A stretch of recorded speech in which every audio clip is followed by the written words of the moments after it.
come back to you both and have you talk a little bit about your marriage and how you guys are keeping that together and your family.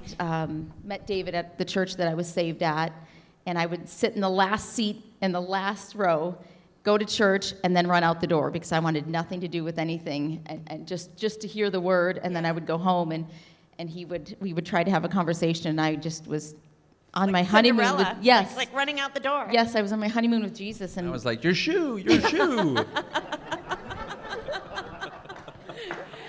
And so, fast forward to a few years later, the Lord had worked on both of us. I was a baby Christian, and we got married a few years later in 2003. So we're almost going on 12 years of marriage. How do you keep your marriage the main thing? God, marriage, how do you do that? A lot of prayer. She yells at me at a certain time and says, no more traveling. You need to come home now. Yeah. I have 3 children and I'm over it. Yeah. Sometimes that does happen.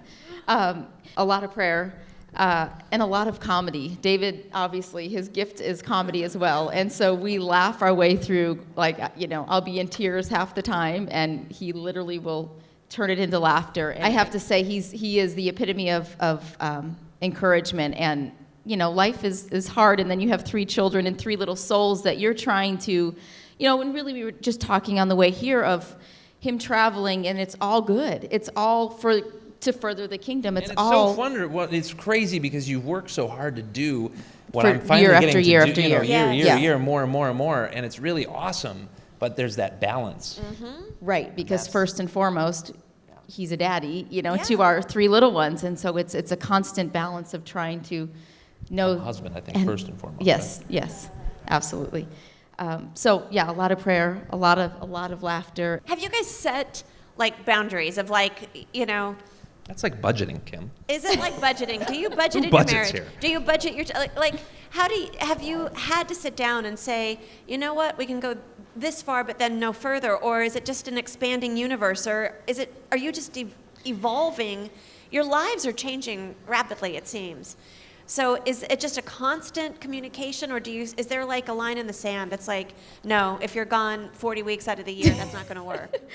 I think we do hit our limits. I think it's like a 2-week, isn't it about a 2-week max? Really? No, I think we pray about every situation, but we also we pray every year too, and what's the best for for our children and our marriage, because that has to be strong in order for him to go out. Because if one of us, we feel like one of our arm is missing if we're not that. So we try to limit that, but it seems go ahead. No, I was just going to say, because I think that a key thing in marriage, my father always told me, is marry somebody who loves Jesus first and foremost. So if you love the Lord first and foremost, no matter what all of the other stuff is that ultimately you're convicted because you love the Lord first and foremost, right? And so I like to travel. I do like to do all the fun things that I'm getting to do. But at the other side of it, I really miss my kids when I'm gone, and I miss my wife when I'm gone. And I don't like that part of, it's a weird conundrum balance of, and I think the thing is that 2 people have to really want to be married and really want to put that first. And Andrea, you had Mom's Night Out come out at almost the same time as God's Not Dead, didn't it? It was close. Last May. God's Not Dead was last March, and Mom's Night Out was last May. That was a busy year. All for good, It was something we were really passionate about, obviously, because as wives and mothers, we're so depleted. That movie was so important for me and for our marriage, because it's all about that. Yeah. Suffering, but there's comedy in suffering, and really finding the beauty that we are all God's masterpiece, and we don't have to have it all together. And there's a good message in that, but that was fun.